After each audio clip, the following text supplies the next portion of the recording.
understood early on that people didn't want to spend whatever 7 or 8 years worth of energy bills up front and wait 7 years to get paid back. Okay, so you sold that company in 2008. In 2009, co-founded the Carbon Boardroom with SunEdison and Richard Branson, that has now merged. You took the CEO role there. That's now merged with the Rocky Mountain Institute. In 2014, we co-founded Generate Capital, investing and supporting energy storage, fuel cells, EVs with bigger checks. In 2021, you were appointed director of the Loan Programs Office. Go back to Generate, because did you have to exit all your investments to go to? Yeah, the Biden administration forced me to exit. The investments had to leave a lot of options on the table. Okay. In 2024, we'll come back to the DOE. Does everyone have to do that? They do. Well, not anymore. They did, yeah. In 2024, you were unveiled as 100 most influential people in Time magazine, and your entry was actually written by Richard Branson. I think he served Richard Branson. And then in 2025, the pinnacle, 9-0 hero.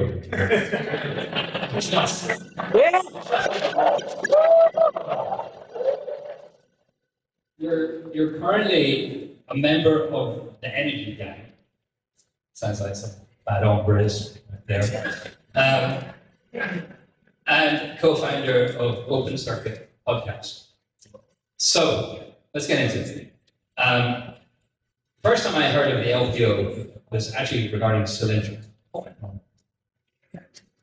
Well, there are two big things that went wrong. One is that the technology was not proven, right? So the Loan Programs Office shouldn't be taking technology risks. There are other parts of DOE that take technology risks. And so, looking back, the technology didn't work for the lines for 20 years. And then the second big mistake they made was that they put their money in first, before all the equity put their money in, right? And so I think, during my tenure there, but also I think Jonathan Silver, who ran the Loan Programs Office at that time, but the Solyndra transaction happened before he came in.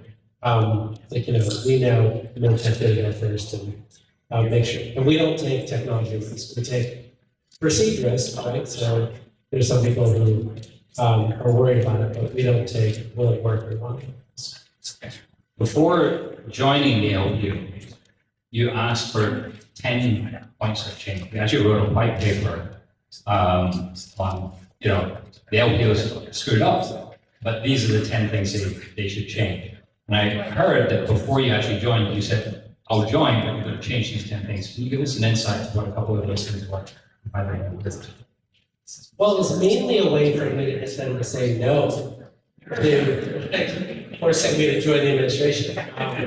No, but I think that, I think you guys all know what it takes to succeed here in Silicon Valley. And I think that the government needed to be able to take the kind of risk that Silicon Valley needed it to take to be able to help these companies be successful. And when you think about Solyndra, I think it's important to realize that Obama is the one who shut down the loan programs, but ultimately it hadn't done any loans since 2012. Ali Zaidi, who became the climate office head, was at the Office of Management Budget at the time at which that happened, and he was the person who did that work, right? So he was going to be one of my many bosses from joining the government here. Lots of bosses. Brian Deese is a good friend of mine, so I thought that he probably was in this position. Secretary Granholm clearly is somebody who understands pain, right? As the governor of Michigan during the global financial crisis, so many companies went out of business during that time, and she understood what support the government needs to provide to help with that, and wasn't providing. But I think it was important to be explicit about the fact that we were going to take no risk. We were going to try our hardest to lose money, right? We were going to try our hardest for the U.S. to finally believe that it could do big things again, right? I think as somebody who raised money in Silicon Valley for most of my career, every single person you raise money from here in Silicon Valley has a guy that you like called to go like scale up your technology in Shanghai, right? Like that is the way that you do things in Silicon Valley. And so for us to say, we actually want you to try Georgia, or Tennessee, or California, or Texas, or other places, was actually not something that was even like something you could suggest without laughter in 2021, right? And so the point of the paper was to say, if you want me to do this and to give up what I had built to generate capital, I'm happy to do it, but like we got to be serious about what it's going to take. And to their credit, they were serious about what it was going to take, and we accomplished a whole hell of a lot. Yeah, because when you joined at 40 billion under management, you actually wrote deals, 53 deals for about 170 billion. Out of those deals, what's your kind of favorite three, not to choose your favorite kids? Well, I mean, I think before I answer the question, I would say that what was really endearing was, at the time at which I took the job, which was March 3rd, I think, 2021, I immediately got like 10 phone calls from people who were good friends of mine who said, I'm willing to quit my job if you're going to take this job and join. And then we were able to get, I think, over 400 extraordinary Americans to join the loan programs office on this endeavor. And that's not an easy thing to do. There's a pay cut, but also like they want to get in your shorts and they want to do like, you have to like do all these disclosure forms and all these other things. Like, I mean, this is not an easy thing to agree to, right? But a lot of people did. And we had the best in the world. I mean, when you think about like Ken Hill, who comes out of the molecules business, nobody's smarter than him on sustainable aviation fuels or, and some of these other things, right? Stuart Page, who started the oil and gas industry from the, Carlyle Group, and then joined us to like figure out how to help them with energy and carbon capture and lots of other stuff, right? All these extraordinary people who really just didn't need to join us. I think we inherited about 84 people, extraordinary folks, grew the office to 450. Right? And so I think to me, that's the thing I'm most proud of, right? Is that many people care deeply about America actually being able to do big things. I think the other big thing that we did was we got all the Silicon Valley. I mean, you guys know who you are. Like when I called you in 2021 and said, hey, we're thinking about nuclear, they were like, fuck no.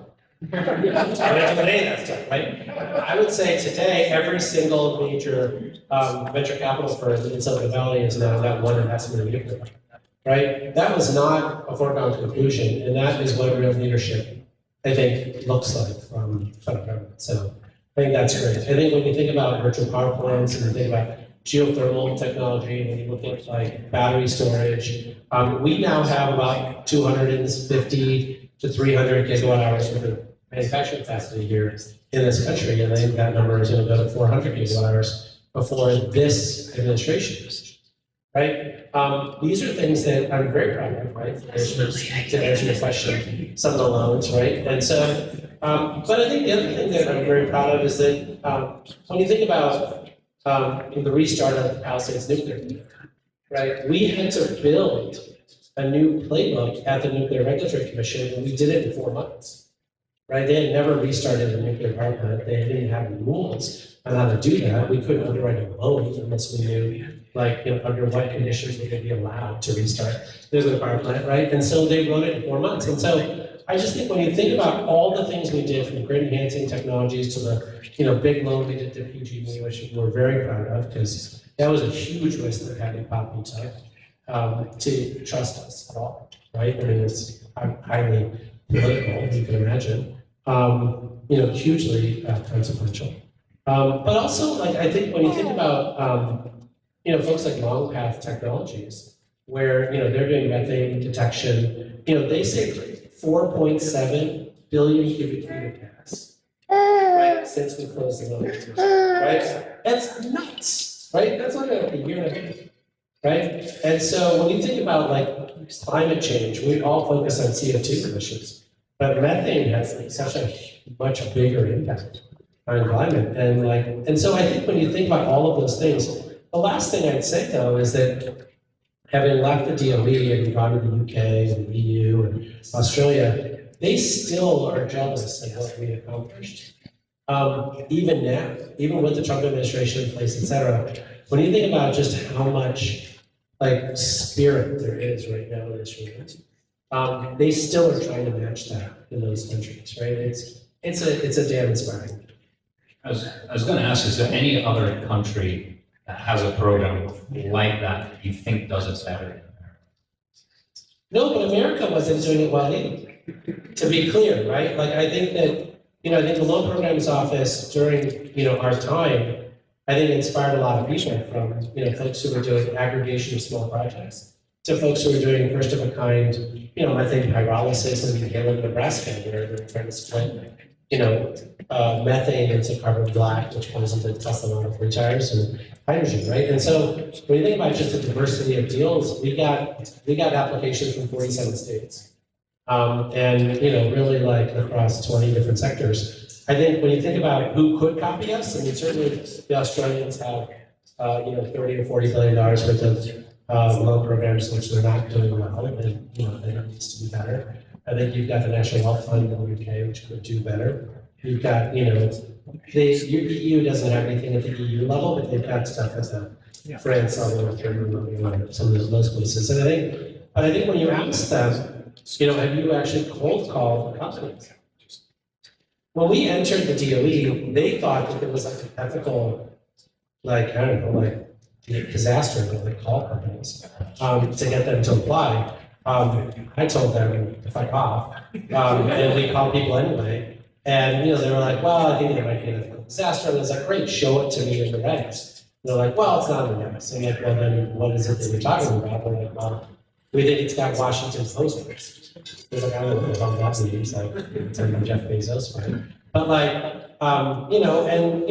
basically there were a bunch of lawyers in DC that were giving me policy advice, right? And I was like, well, there's a Secretary of Energy, she's like in charge of policy, like, you're a lawyer, so like, why don't you just stick to your job and her stick to her job? And, that made me a lot of friends. I think that when you think about, that's how the EU and the UK work now, right? They're like, well, we don't want to show untoward favor towards one company over the next. And it's like, well, you're not showing untoward favor by cold calling them and saying, we think you'd be a great candidate to apply to our program.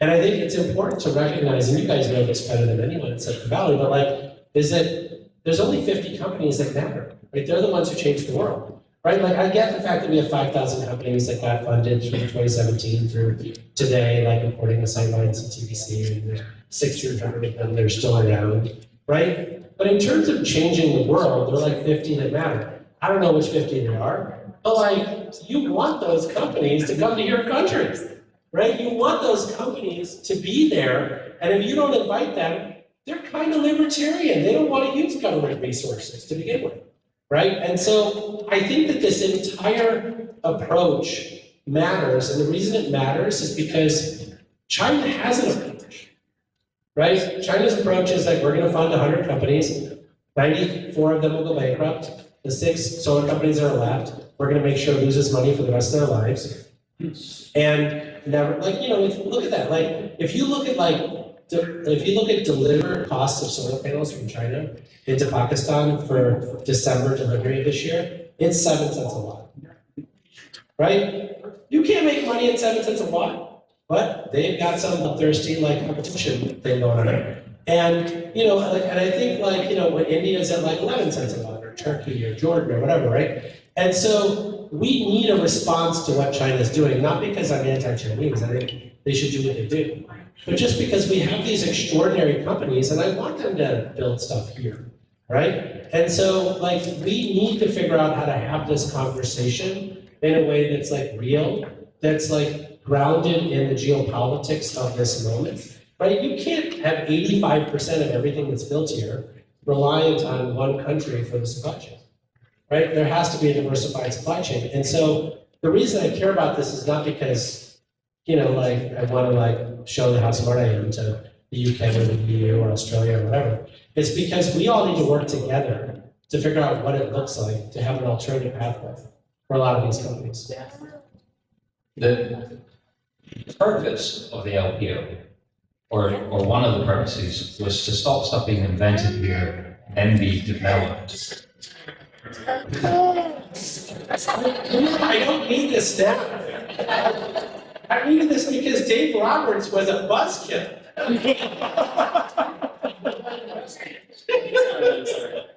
Well, we'll see how Duncan turns out. Under pressure, like, you start reaching for the bottle, and you got to speed things up. But the purpose of the LPO was to help America commercialize the inventions which we had here, rather than see that innovation going.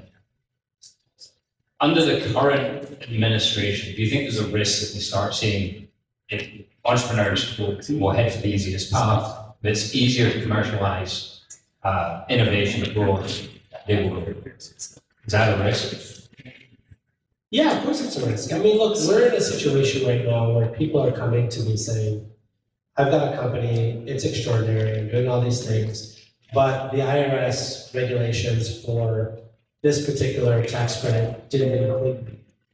Like, if I explained it to the IRS or Treasury, like, do you think that I could get included? Because I should get included, right? I was like, only if you have $500,000 and you're like, are a member of Mar-a-Lago, right? And like, that sucks, right? Like, this is not supposed to be how our country works, where you gotta pay $500,000 to like their favorite lobbyist up front, and then you have to like go in, and you still have a 10% chance of it happening. It depends on, what side of the bed that the dear leader wakes up on.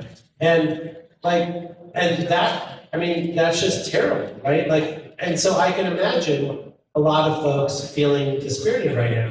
Look, I do think that our capital stack and the way in which our support mechanisms, and obviously the folks at Goodwin or SVB and others who are doing great work, like, continue to be best in class compared to other ecosystems around the world. And obviously 9-0 plays a big role in that. But I think that, at some point, folks are going to have to build their first of a kind project.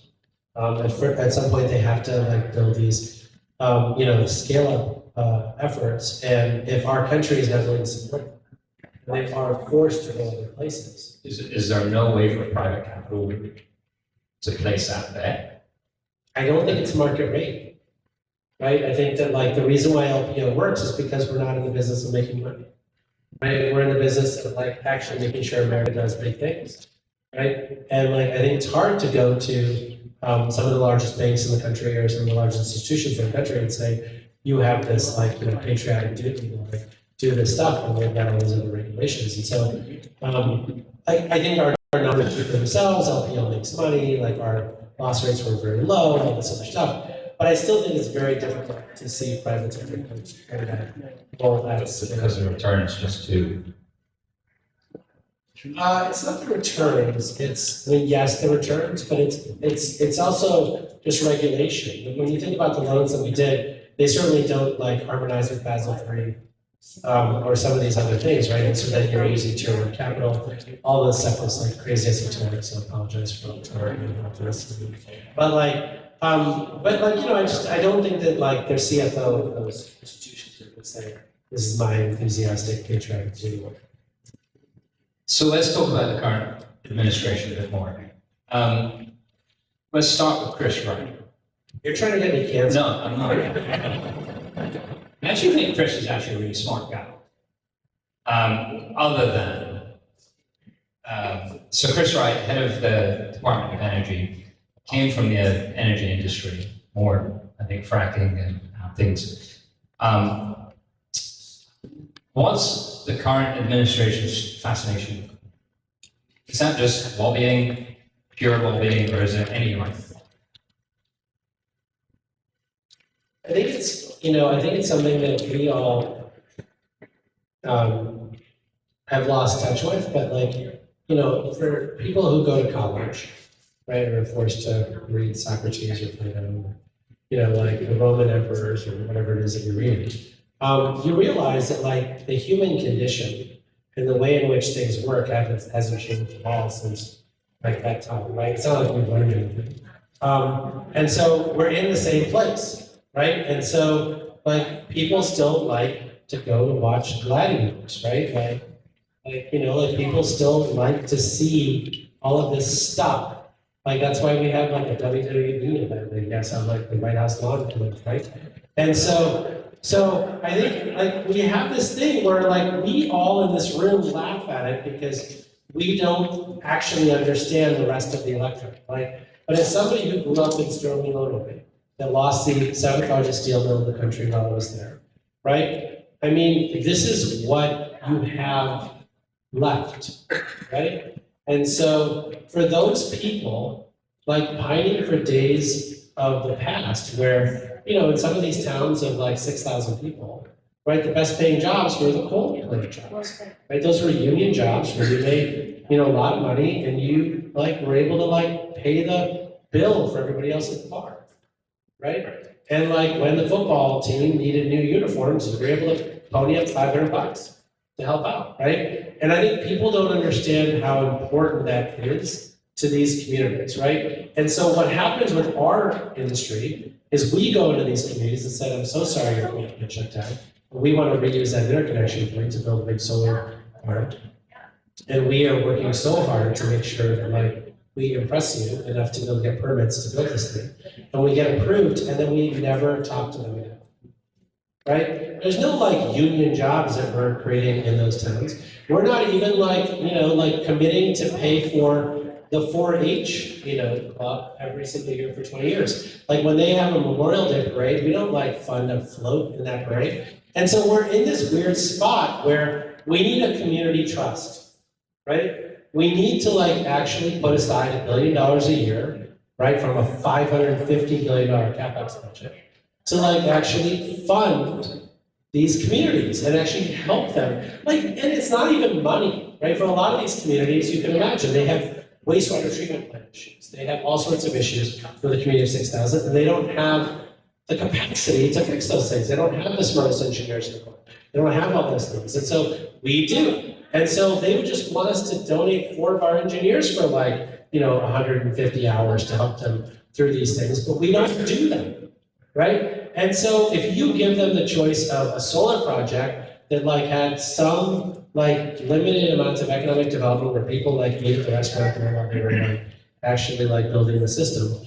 Or, and then remember, a solar project usually gets a pilot where they get like, have to pay no property taxes for 10 years and then they pay the property taxes after that. Versus a coal plant, they're gonna take that coal plant every freaking day and twice on Sunday, right? And we don't understand that because we don't care, right? Not because like we don't actually understand it, but we don't care, right? And there's 19,200 communities in this country, and a certain number of them are on the West Coast, and a certain number of them are on the East Coast, and the rest of them aren't there, right? And for those people who live there, their housing prices haven't gone up in 40 years, right? And so like all of us are like, oh yeah, I made money on real estate, I bought my third house, and it went up by another $300,000. That's not true for a lot of people, right? And so I just think that like what Trump has really tapped into is that we have genuinely left people. And we don't care because we like care about our valuation, we care about the fund that we invested out of to make sure that we like got enough of like a return that like we can raise the next fund. And like we like care about ourselves, but we don't actually care whether those towns that we participated in, that we work in, that we like, you know, really invested in are better off for us being there, right? And I think that that's where what President Biden understood acutely. And that's why we had the Coal Communities Initiative. And we had a lot of these other things where we like worked hard to try to figure that out. It wasn't purely successful, to be quite honest, because like there's just so many layers to that onion that we like took the entire 4 years to get to the onion, and like we needed another 4 years to actually figure it all out. But you know, like Trump speaks their language, even though he's completely defunded all the initiatives we had in Appalachia, completely defunded all the initiatives we had in Wyoming, completely defunded all the initiatives that we had in those places. Like, he says the right thing, he like truths the right thing on True Social, and so like people actually believe that he's on their side, even though like we actually care more. But you know, like I just think it's important to like recognize like that like money is important, but time is even more. People just want you to spend time getting to know them before you build these facilities in their backyard. So on the defunding, the Grain Belt Express, I don't know if you know about that, or the 760 million conditional loan to connect offshore wind to the grid for Jersey Power and the like. These are two projects that have recently been defunded. Were they funded during your administration? When you think of all the work and stuff that went into that, are they rightfully, well, you're unlikely to say they're rightfully funded, but what's the impact that that has? And was there already a signature on a piece of paper from the government that the government's paying back? Is that? Yeah, so there are two different deals. And so in terms of JCP&L, like as soon as the Trump administration said that we're anti-offshore wind, they didn't need to build it anymore, and so they pulled it back voluntarily. So that's like stupid, but like that's their prerogative. And Grain Belt, like they actually had a valid conditional commitment, and the Trump administration illegally killed it, right? So like I think it's important to say that they illegally killed it, even though nobody wants the eye of Sauron on them. So like they're not going to say it out loud.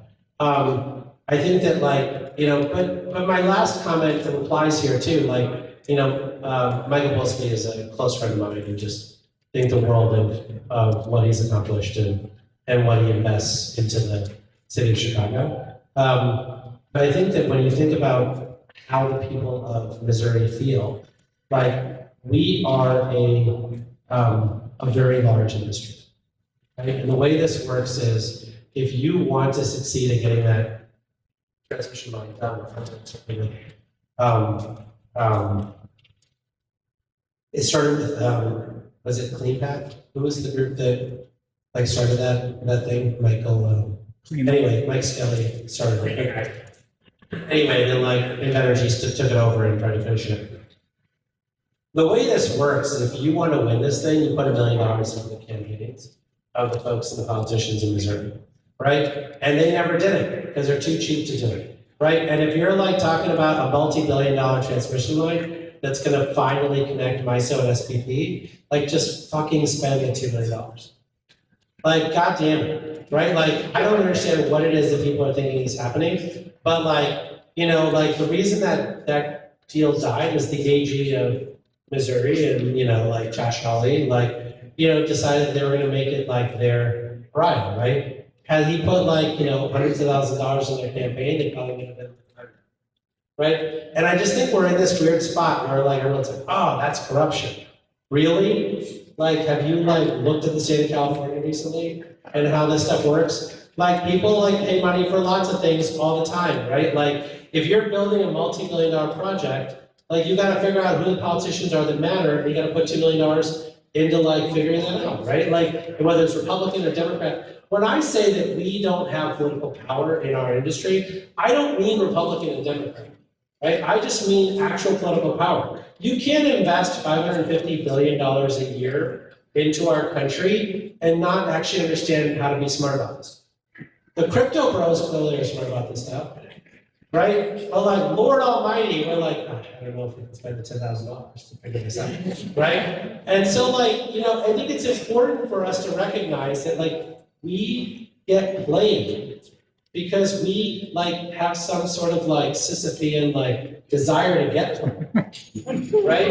It's not we don't know how to win. It's not there aren't books written about this, there aren't people you can hire, there's not stuff you can do, right? I'm obviously doing some of this stuff with Deploy Action, but it's just, we're in this weird spot where there's a bunch of people who think my stuff is just so amazing.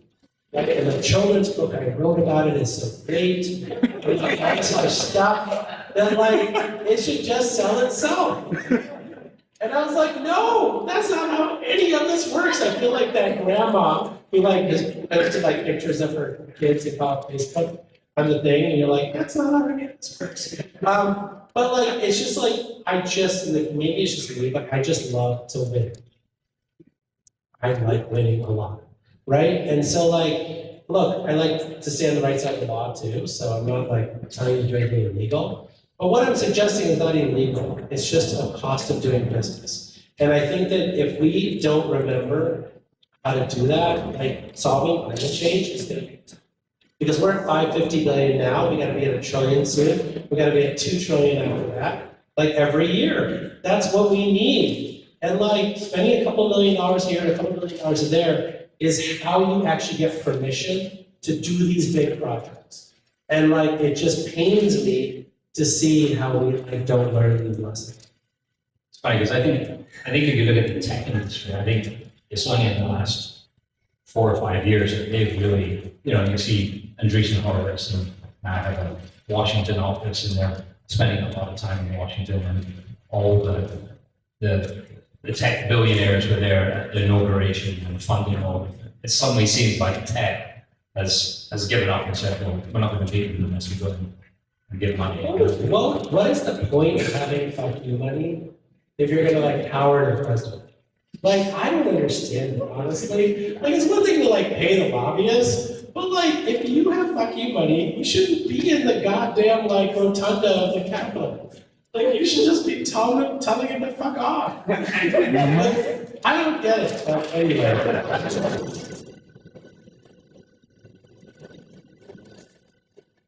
Okay, so where do we go from here? Bribery. I always said America, as an immigrant, legal immigrant here,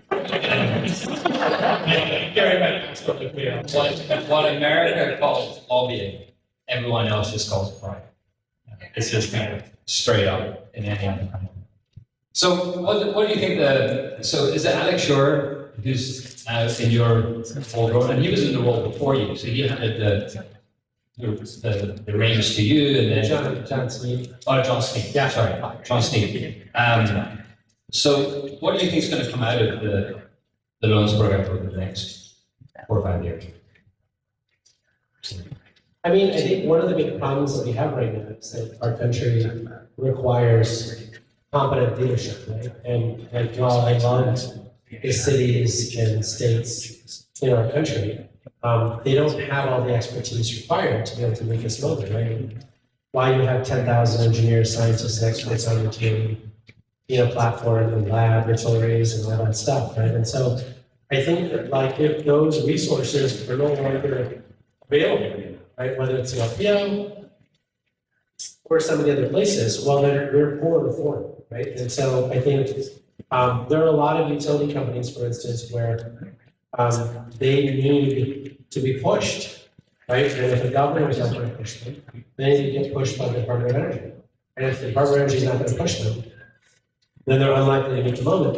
I think we all need to recognize right now that we're living in a dystopian place, right? I mean, like yesterday, Chris Wright texted out or tweeted out that if you wrap the entire world with solar panels, it's like you still can only meet 20% of energy.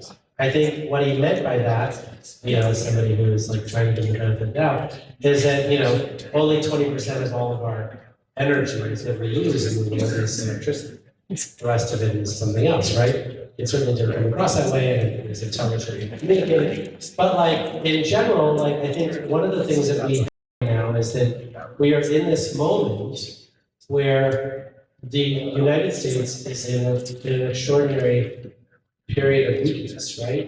We want to supply LNG to the entire world, which is fine.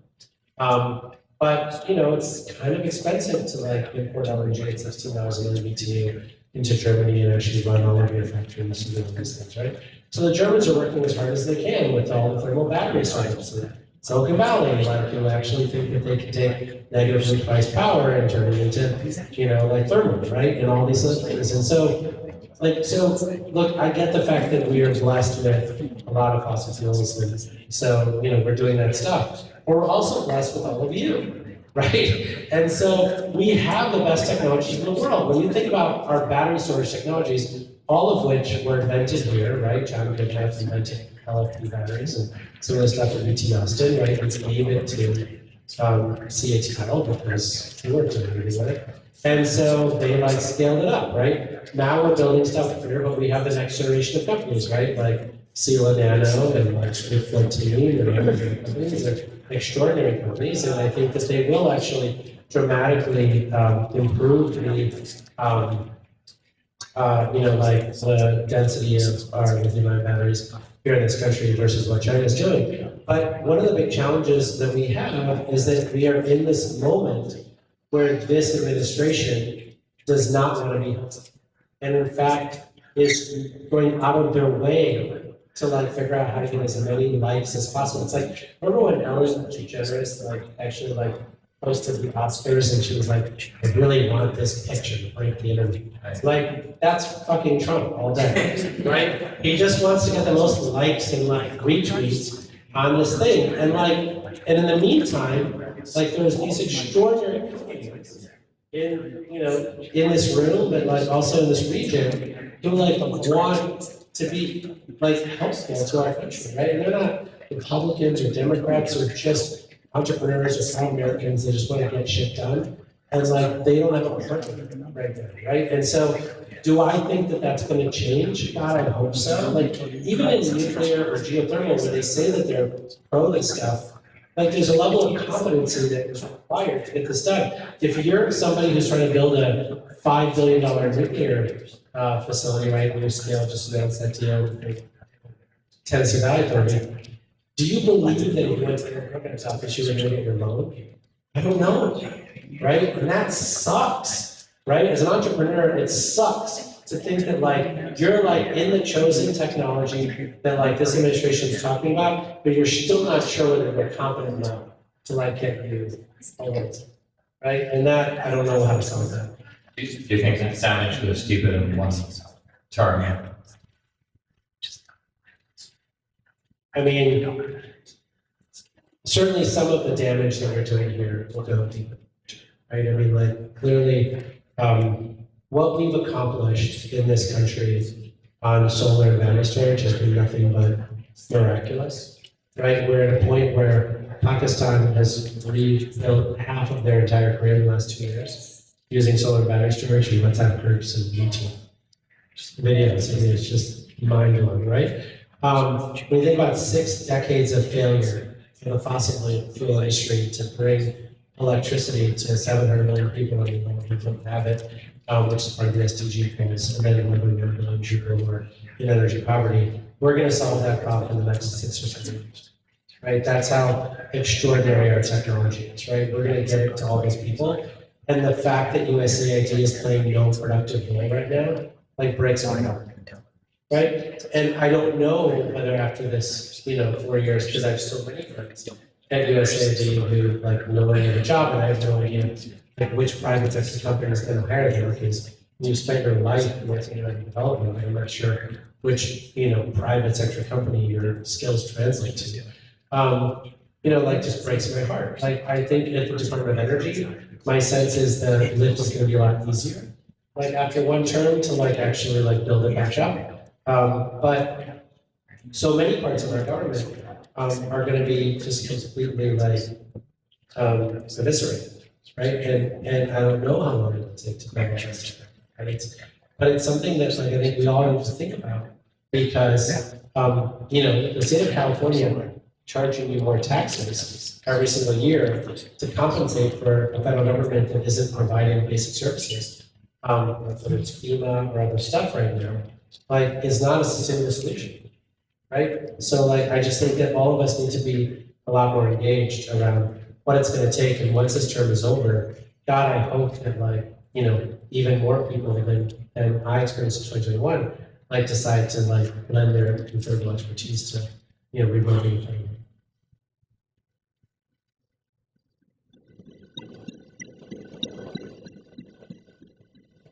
While you were there, you produced a whole load of white papers called the 12 Pathways to Commercial Lithium. Actually, I think there's more than 12. But these were sort of blueprints to how to get to commercialization coming out of your department. I heard on another podcast that you said sustainable aviation fuel, you don't think ever gets hit on like this. Never loses the green. Is that true? Yeah, no, it is true. I mean, ethanol never lost its green premium either. So I mean, so look, I think that there are lots of things we do from a national security point of view. And so like, I'm not as anti-biofuels as everybody else seems to be in the world.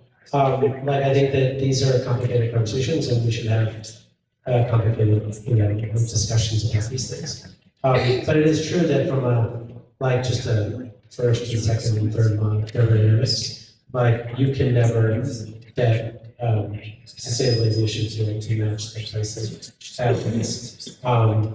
That being said, like it may be like something that you want in your back pocket because just in case something goes wrong, so you want like diversification of supply chains and some of that stuff. I think, but part of the reason I care so much about this is because I think one of the things we just talked about around just the 10,000 experts who live on the DOE platform is that, when I worked to generate capital and played so much stuff in my career, I don't think I ever like downloaded a report at the Department of Energy before I invested in something. And I, like, when I joined DOE, I felt like, oh, that was really stupid of me. But part of that is also like the DOE also didn't make reports that spoke to investors. And so part of what we tried to do with liftoff reports was make sure that we actually spoke directly to investors. And, I think we succeeded. I mean, every single investor I know has downloaded at least one liftoff report and done through it. And then actually like took the point to like show it to me and like with the dog or all those other things, which I just found so heartwarming. But like, it's an amazing thing to be relevant. I mean, like one of the investors that I respect greatly said, DOE has never been more relevant until after those things occurred, right? And so I think that when we think about just how big the challenges in front of us with climate change and just how much we have to do, I don't see how it's possible to reach this summit without a public-private partnership. Right? I just don't. Like, I think everybody wants to like be like, well, we're resilient, we can do it without it. But like, I just think we have to rebuild the entire means of production for the world, right? Replace every coal plant with clean energy, every gas plant with energy, every fertilizer facility, every gray hydrogen facility, all these things. And we have the technology to do it, but Lord Almighty, I think it's going to take a partnership. And I don't understand in what world you think that like you can just disregard all of that expertise from all those PhDs at the national laboratories. Do you think there becomes a tipping point? I will say Mother Nature's doing our marketing for us, but is there a tipping point where you think the world or America just goes all in on climate and says, right, this is now, such an existential threat that we actually have to do this? Is that really reach? I mean, I think it happens. Just more right. Well, I mean, you'll know soon. We're there now. So I mean, I think when you think about like what's happening right now, throughout the world, right, we're seeing extraordinary, storm activity, wildfire activity, like where I'm from in Gujarat, India, there are like days where even in the shade, it's 110 degrees and people die in the shade, right? So if you can't get access to air conditioning, like, you're dead. I think, when you think about all the different things that are occurring in dominoes, but also just like financial risk, right? Like Hank Paulson, Michael Bloomberg, and Tom Steyer wrote that seminal paper with, our favorite person, Kate Gordon, called Risky Business. And, was talking about like how all of this stuff needs to be built in. If you go to realtor.com right now, like, and you type in your address, they'll tell you like on 6 measures, the risk of your home, right? Right? Like, and I think that, so we have all this data, but when you like think about the global financial crisis and all this stuff like mortgages and all these things, like it's not clear to me that people who are buying mortgage mortgages actually like know what those 6 factors are for every mortgage in the company. And so right now it's like a FICO score based thing, and like we've just made it impossible for people who have FICO scores to get mortgages. But like in this place right now, it's not clear to me that all of this climate data that we have is fully implemented into like utility bond methods, right? Or like real estate transactions or other things. And so we're in this place where I think we have an enormous amount of data, but I don't think it's yet like gone into all of the like financial instruments that we sell today. And so I am worried that we're going to have another savings and loans crisis, right? Like, I mean, there are certainly places in this country where, like a small regional bank is mostly mortgages. And if that place becomes uninsurable, a lot of those mortgages might go bad and then we're going to have to bail them out. And so I hope that we actually take this stuff seriously. And you don't have to ever use the word climate, right? You can use the word like, I'd like to not lose money. I'd like to not take 50% of our fellow Americans and put them into poverty. Right? You can say lots of things that aren't really climate, but they all lead you to the same place, right? Which is we have these existential risks that we're sort of just looking the other way on right now. Because we're not allowed to say climate. We're going to open up the questions to the audience. And actually, so Matthew's there with the microphone. If you stick your hand up, and we'll get to you. But one from a member upstairs that she sent me earlier is from Aaron Boyle. What should California be doing better to incentivize the support of just distributed energy resources? Oh gosh, that seems like a layup. Pass SB 541. But look, I think that we're in this weird place where I think that all of you need to get more involved in the state of California. We are in this weird place, right? And I get it, right? When Governor Newsom got into office, you had the campaign, right? And it really shook him to his core. He recognized that Ray Davis got sacked for a lot less. And he decided that it was going to be his mission to get PG&E back to an investment-grade credit rating. And so he has sold, DERs and metering and all sorts of stuff under the bus because somebody who is clearly not that smart has told him that that's the way to get PG&E back to investment-grade credit rating. In the process, he's gotten us to a place where electricity rates have doubled, and now 1 in 4 households in the state of California are now at a place where they're missing at least one energy bill in terms of being able to pay them. And that breaks my heart, right? And I think that given all of the technology and given all the resources for it, and when I talk to people at 9-0, what they tell me is that yeah, we invent everything here, but we go to Texas to commercialize our technology, right? And so I think it's important for us to recognize that the state of California has lost its way on electricity utility stuff. I mean, there are people here that have said to me that we'll never do business in the state of California again. We're going to go to another state. And that is not right? And all of us need to stop giving up on the state that frankly has given us so much. Right? And we've got to invest in it. Questions? No questions? Okay,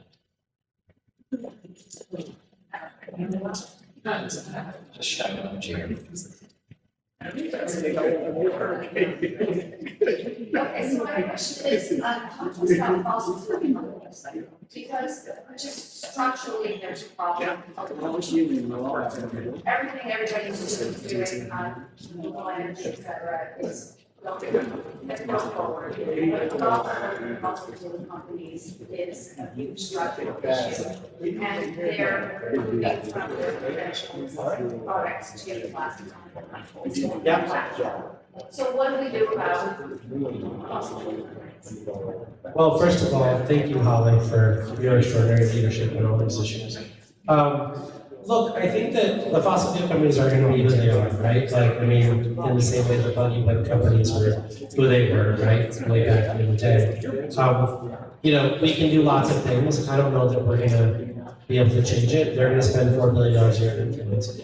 I think part of the problem that I see right now is that our industry refuses to spend any money on influence, right? We spend 1/28th of the amount of money that they spend, even though we spend twice as much money a year in terms of investing in CapEx, right? And so, part of this is we have a one-sided conversation. They're saying all sorts of things that they say, and we're not responding at all, right? And then you're like, well, why are people in record numbers banning solar and wind in counties across the country? We're at 15% of all counties now that are basically banning solar. Well, because we're not even there.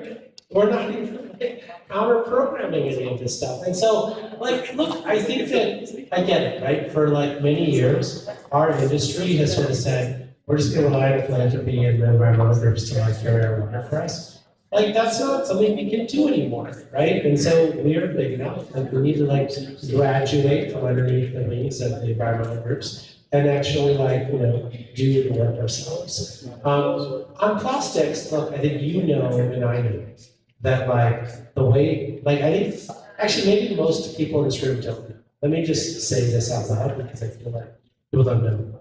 Like oil itself has no value whatsoever. I think people like actually believe it has value. Like when you look at Nigeria, for instance, which produces a lot of oil, it has no value, right? What has value is when you actually sell it to a refinery, and then that refinery actually turns it into useful products, right? Having goopy stuff in like an actual like mason jar is not helpful to you, right? And so you turn it into gasoline and diesel and like all sorts of naphtha and other things, right? And then they take some of those products and turn into plastics. When you sell all of those products, you create whatever the value is out of those products, right? Gasoline and diesel are reducing value, right? The state of California has done so much work on electric vehicles that we sell 1% less gasoline every single month, right? So that's going down, right? But what is the huge profit center is plastics and waxes and paraffins. Like what's even more profitable? Like all of those companies who went bankrupt in 2009, right? So like SunEdison, Amyris, all those companies that were back here but were like 15 years too early, right? Like those companies are cheaper at making plastics and making other things than these other folks, right? I think when you think about like Tom Baruch and like synthetic bio and all these other things that are occurring, we have better approaches to make this stuff than molecules from oil, right? But I think the big problem I see right now is that like there are environmental groups whose job it is to fight the fossil fuels. And Lord Almighty, they're doing an extraordinary job and they need to continue to But for the clean tech sector, the goal is to recognize that like those are the most profitable products that they make. And we actually can make way more money focusing on that than focusing on a replacement to gasoline or sustainable aviation fuels. Like, we can make way more money like focusing on that. And so I think that's what I think this audience needs to do. We had that problem. And we got to this. Thanks, Thomas from Robin. So if I was to kind of reflect back, a lot of what I've heard today is what we need is basically a combination of technical competence, financial acumen, all in one place. And I think some of the gentlemen, I have not actually observed a lot of places where that's true. What have you seen, and are there places where this is true? And if not, what do we need to do to get there? So it's true here. Like we have over 1 million people in our industry, and they are extraordinary. And they are all of them that are everyone from investors to entrepreneurs to folks who work at companies to like the folks who do marketing and PR for those companies to do all these things, right? And in this moment, we have over 50 of them that have decided to run for local office, right? And when they run for local office, their worst fundraiser is their climate fund, right? They raise like $3,000 to that person, right?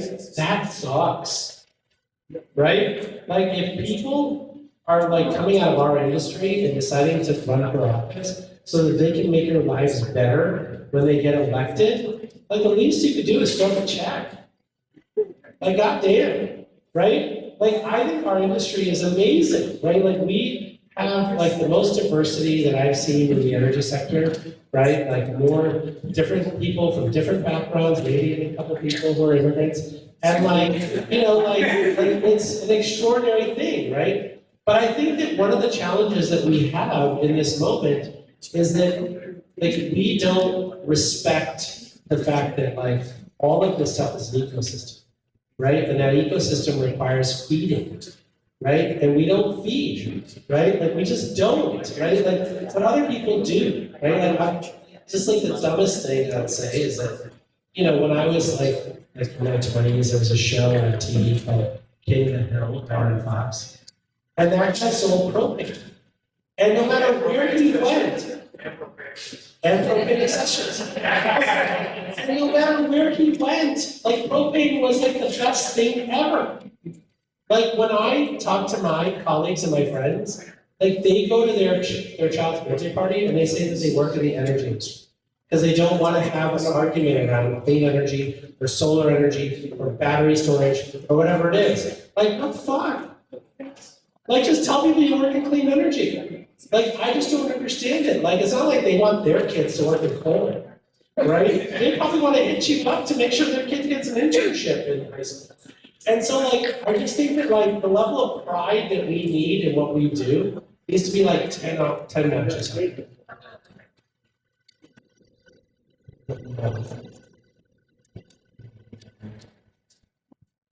Thanks for you going for our industry. What's next for you? Oh, gosh. That's like a hard question. Look, I think right now, what's next for me is to help all of these extraordinary people that are doing great things, right? So Rob Paul is running Deploy Action, and he's got Phil and Pat and others who are just like crushing it for them. And so like figuring out how to fundraise for the organization to get that happen is great. I think, like when you think about the work I'm doing in Open Circuit and, like just making sure that like, I don't give a shit about going to jail and like having the DOJ around me, so I'm happy to like talk freely, and so I'm happy to do that where other people aren't willing to do it, so I'm happy to do it. I think like on clean tech, I don't know what you're on, 2.0 or something. Like they clearly like needs one more or two more adjustments to 5.0. And so working a lot on that, so partnered up with Jonathan Silver on Multiplier to like help entrepreneurs get better exits. And so we're doing a lot of great work there. And then I think we talked about some of the other countries around the world who frankly have spent 2 years trying to copy the Inflation Reduction Act. They now have policy passed and they have no idea how to handle it. So like helping them to it. I think we are in this extraordinary time where like everyone, in the official administration is trying to figure out how to bring about our demise. And I think that like when that happened to the fracking industry in 2014 and 2015, where the Saudis went after them hard, like those guys have rose to the occasion. I think that our industry is not only more than capable, but likely to rise to the occasion and thrive. And anything I can do to make that happen is like my life's work.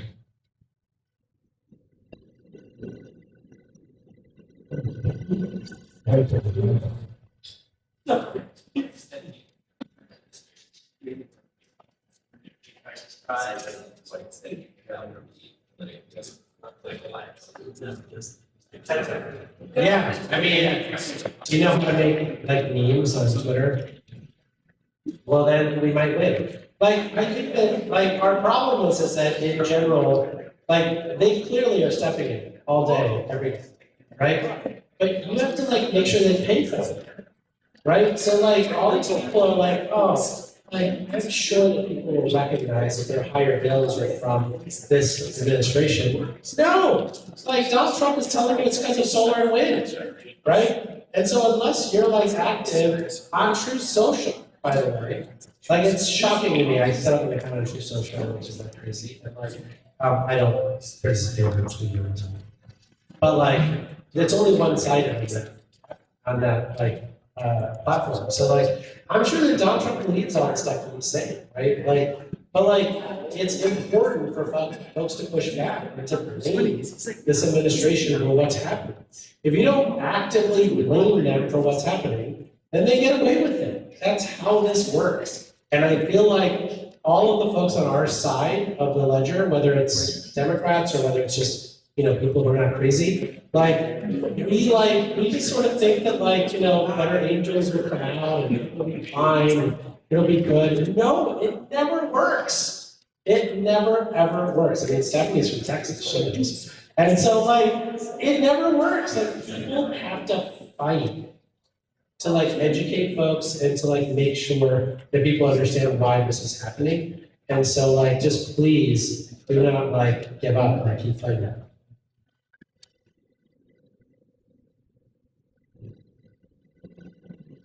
So once the euphoria, this 9-0 hero report dies down, I think sometime next year, there's definitely a major coordination role. I feel like that's part of it. So this jointly, we're not making it. Onto the award. This, do you know what the rarest tree in the world is? They're called the Three Kings of Kaikawoka. Now only two kings, Kaikawoka. Jigar, it's been an absolute pleasure for all your work.